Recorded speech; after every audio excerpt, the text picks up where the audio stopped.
ಯುದ್ಧ ಕೊನೆಗೊಂಡಿದೆ. ಆದರೆ ಭಾರತೀಯರ ಸಂಕಟ ಮಾತ್ರ ಕೊನೆಗೊಳ್ಳುವ ಸಾಧ್ಯತೆ ಕಾಣಿಸುತ್ತಿಲ್ಲ. ಹಾರ್ಮುಜ್ ಜಲಸಂಧಿಯನ್ನು ತೋರಿಸಿ ದೇಶದಲ್ಲಿ ತೈಲ ಉತ್ಪನ್ನಗಳ ಬೆಲೆಯನ್ನು ಏರಿಸಲಾಗಿತ್ತು.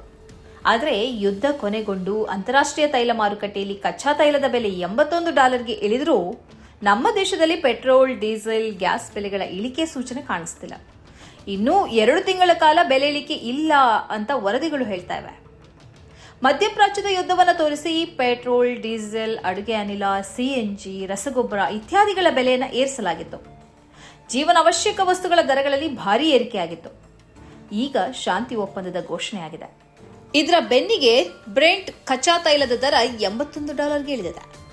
ಸಂಘರ್ಷದ ಸ್ಥಿತಿಯಲ್ಲಿ ಇದೇ ಕಚ್ಚಾ ತೈಲದ ಬೆಲೆ $138ಗೆ ಮುಟ್ಟಿತು.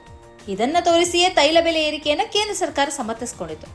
ಯುದ್ಧ ನಡೆಯುತ್ತಿದೆ, ಕಚ್ಚಾ ತೈಲ ಸಿಗ್ತಾ ಇಲ್ಲ, ಆದ್ರಿಂದ ಸುಧಾರಿಸ್ಕೊಳ್ಳಿ ಅಂತ ಹೇಳಿ ಜನರ ಬಾಯಿ ಮುಚ್ಚಿಸಿತು. ಈಗ 1 ಲೀಟರ್ ಪೆಟ್ರೋಲ್ಗೆ $110ಗಿಂತಲೂ ಹೆಚ್ಚಿನ ದರ ಇದೆ. ಡೀಸೆಲ್ ಕೂಡ ಅದರ ಹತ್ತಿರ ಇದೆ.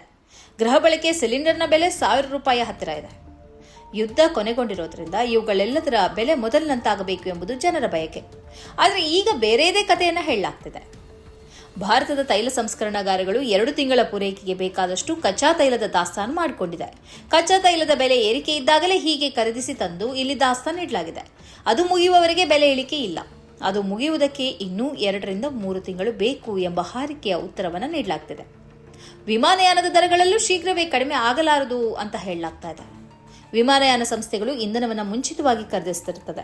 ಹೀಗಾಗಿ ಇಂಧನ ಬೆಲೆ ಕುಸಿದ್ರೂ ವಿಮಾನ ಟಿಕೆಟ್ ದರದಲ್ಲಿ ಸದ್ಯಕ್ಕೆ ಯಾರೂ ಇಳಿಕೆ ನಿರೀಕ್ಷಿಸಬೇಕಿಲ್ಲ ಎಂದು ಸಂಸ್ಥೆಗಳು ಹೇಳಿವೆ. ಬೆಲೆ ಏರಿಕೆ ಮಾಡೋದಕ್ಕೆ ಇರುವ ಅವಸರ ಇಳಿಕೆ ಮಾಡೋದಕ್ಕೆ ಮಾತ್ರ ಯಾಕಿಲ್ಲ ಎಂಬ ನಾಗರಿಕರ ಪ್ರಶ್ನೆ ಇದೀಗ ಪ್ರಶ್ನೆಯಾಗೇ ಉಳಿದುಕೊಂಡಿದೆ. ಬೆಲೆ ಇಳಿಕೆ ಆಗದೇ ಇರೋದ್ರಿಂದ ಅದರ ಪರಿಣಾಮ ದಿನಸಿ ವಸ್ತುಗಳ ಮೇಲಾಗ್ತದೆ. ದೈನಂದಿನ ಬದುಕು ಇದರಿಂದ ಕಷ್ಟವಾಗ್ತದೆ. ಕೊನೆಗೆ ಸರ್ಕಾರ ಕೂಡ ಏರಿಸಿದ ಬೆಲೆಯನ್ನು ಇಳಿಸೋದಿಲ್ಲ. ಜನರು ಇದಕ್ಕೆ ಅಡ್ಜಸ್ಟ್ ಆಗ್ತಾರೆ ಅಂತ ಸರ್ಕಾರಕ್ಕೂ ಗೊತ್ತಿದೆ.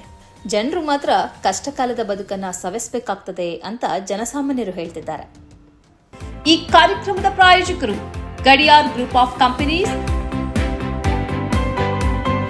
Specialised in piling and shoring, engineering consultancy, firefighting, steel structures, real estate. Office SIT Tower, Silicon Oasis, Dubai, UAE. ಸ್ನೇಹಿತರೆ, ನಿಮ್ಮ ಅದ್ಭುತ ಬೆಂಬಲದಿಂದ ಸನ್ಮಾರ್ಗ ನ್ಯೂಸ್ ಚಾನೆಲ್ ಈಗ 2 ಲಕ್ಷ ಸಬ್ಸ್ಕ್ರೈಬರ್ಗಳನ್ನು ದಾಟಿದೆ. ಇದು ನಮ್ಮ ಯಶಸ್ಸಲ್ಲ, ಇದು ನಿಮ್ಮ ಯಶಸ್ಸು. ನಮ್ಮ ಮುಂದಿನ ಗುರಿ 4 ಲಕ್ಷ. ಇದು ಕಷ್ಟವಲ್ಲ. ನೀವು ಮಾಡಬೇಕಾದದ್ದು ಸಿಂಪಲ್. ನೀವು ಸನ್ಮಾರ್ಗ ನ್ಯೂಸ್ ಚಾನೆಲ್ ವಿಡಿಯೋವನ್ನ ನಿಮ್ಮ ಸ್ನೇಹಿತರಿಗೆ, ಕುಟುಂಬದವರೊಂದಿಗೆ ಹಂಚಿಕೊಳ್ಳಿ ಮತ್ತು ಅವರಲ್ಲೂ ಸಬ್ಸ್ಕ್ರೈಬ್ ಮಾಡಲು ಹೇಳಿ. ನೀವು ಶಕ್ತಿಯನ್ನು ಕೊಡಿ, ನಾವು ನಿಖರ ಸುದ್ದಿ ಕೊಡ್ತೇವೆ. ಧನ್ಯವಾದಗಳು.